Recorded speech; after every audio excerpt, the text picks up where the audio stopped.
بسم اللہ الرحمن الرحیم۔ میرے پیچھے آپ ایک شکستہ مقبرہ دیکھ رہے ہیں۔ یہ مقبرہ کن کا ہے؟ ان کا نام کیا ہے؟ مقام کیا ہے؟ کیوں بنایا گیا؟ کس سن میں بنایا گیا؟ اور جس سن میں بنایا گیا اس وقت کی پوزیشن کیا تھی؟ فن تعمیر کی اس وقت کی مثالیں کیا تھیں؟ اور فن تعمیر کا مقام کیا تھا؟ اس بارے میں جاننے کے لیے اس مکمل ویڈیو کو آپ ضرور ملاحظہ فرمائیے۔ تاریخ اوج سے محبت کرنے والے، تاریخ اوج کا مطالعہ کرنے والے احباب بخوبی جانتے ہوں گے کہ اوج شریف کی فن تعمیر میں ایک بہت بڑی وجہ شہرت حضرت بی بی جیوندی رحمۃ اللہ تعالی علیہ کا مقبرہ بھی ہے۔ یہ مقبرہ کس نے تعمیر کیا؟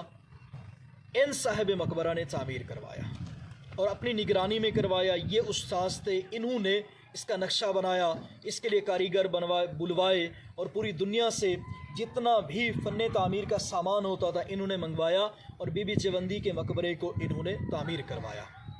ان کا نام ہمیں تاریخ اوج میں، جو کہ مولوی حفیظ الرحمن نے 1930 میں لکھی تھی، ان کا نام اس میں حضرت منور شاہ صاحب ملتا ہے، یہی الفاظ لکھے ہیں۔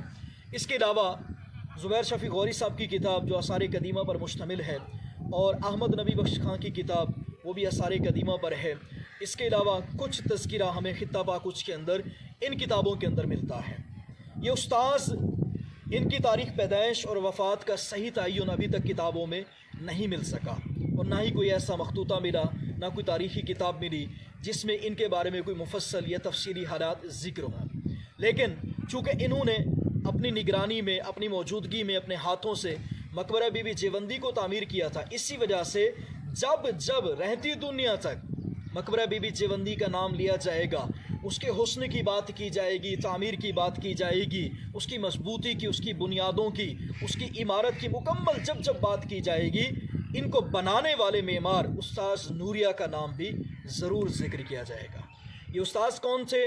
انہوں نے کتنے مزدوروں، کاریگروں اور نقاشی گروں اور اس کے علاوہ گچی گر، کاشی گر، پچی گر، ان لوگوں کی موجودگی میں بی بی جیوندی کے مقبرے کو تعمیر کروایا۔ کتنی تعداد تھی، کیا مشکلات آئی، سن کون سا تھا، کس بادشاہ کی نگرانی میں بنا؟ بادشاہ کا نام تو ملتا ہے، خراسان کے بادشاہ محمد دلشاد، لیکن اس کے علاوہ دیگر تفصیلات نہیں ملتی کہ کن مجبوریوں میں، کن پریشانیوں میں، یا کن آسانیوں میں، یا کتنے مزدوروں کی، کاریگروں کی موجودگی میں انہوں نے مقبرہ بی بی جیوندی کو تعمیر کروایا تھا۔ اس سلسلے میں تاریخ اوج خاموش ہے۔ صاحب مقبرہ کا مقام اور عظمت بہت زیادہ ہے۔ یقیناً ان کے فن میں اور ان کے ہاتھوں میں کاریگری تھی، حسن تھا، اور یہ باذوق آدمی تھے کہ جنہوں نے اتنا عظیم الشان مقبرہ بی بی جیوندی تعمیر کر دیا۔ ہم اس مقبرے کو بھی دیکھیں تو اس مقبرے کو حضرت بی بی جیوندی کے مقبرے کے بعد تعمیر کیا گیا، کیونکہ یہ فوت ہوئے، تو فوت ہونے کے بعد ان کا مقبرہ بھی کسی صاحب نظر نے، باذوق انسان نے بنوایا ہوگا کہ ایک استاذ کی عزت اور تعظیم اس صورت میں کی جا سکتی ہے کہ جب اس استاذ کے علم اور فن کی اچھے طریقے سے داد دی جائے۔ یقیناً داد دینے والوں نے اپنے انداز میں دی ہوگی، لیکن کسی داد دینے والے نے اس طرح کا مقبرہ بنا کر ان کی قبر کو محفوظ کر لیا ہوگا اس دور میں، اور اتنا خوبصورت عظیم الشان مقبرہ تعمیر کروا دیا ہوگا۔ یہ مقبرہ بھی اپنے فن کی ایک معراج ہے، یہ مقبرہ بھی فن تعمیر کی ایک اعلیٰ مثال ہے۔ اس مقبرے کے اندر بھی مقبرہ بی بی جیوندی کی طرح کاشی گری، پچی کاری، گل کاری، منبت کاری، چوب کاری، کندہ کاری، مینا کاری کی عمدہ مثالیں موجود ہیں۔ اس کی آپ قریب سے ویڈیوز دیکھ چکے ہوں گے، لیکن ابھی جو پیچھے یہ حالت موجودہ ہے، یہ 1817 کے سیلاب میں ہوئی ہے۔ 1817 میں یہاں کے مقابر ثلاثہ، یعنی کہ حضرت بی بی جیوندی رحمۃ اللہ تعالی علیہ کا مزار، حضرت بہاول حلیم بخاری رحمۃ اللہ تعالی علیہ کا مزار، اور خود استاذ نوریہ کا مقبرہ، یہ سارے جتنے بھی ہیں 1817 کے سیلاب میں، جو اس وقت سیلاب آیا تھا، یہ اس میں منہدم ہو گئے، گر گئے، شکستہ ہو گئے، اور آدھے سے بھی کم حصے میں یہ موجود ہے۔ چونکہ اونچی جگہ ہے، نیچے نشیب میں بہت زیادہ 40-50 فٹ نیچے گہرائی ہے، تو سیلاب جب آیا تھا تو اس کی بنیادوں کو اس نے یقیناً نرم و نازک کر دیا ہوگا، جس کی وجہ سے کچھ حصہ گرا ہوگا، اور ممکن ہے ان کا تابوت بھی اس سیلاب کی نظر ہو گیا، اس سیلاب لے کے چلا گیا ہو، اور یہ بھی ممکن ہے کہ یہاں ہی اس کی قبرستان میں تابوت نکال کے دفن کر دیا ہو، یہ بھی ممکن ہے۔ تحقیقات ابھی جاری ہیں۔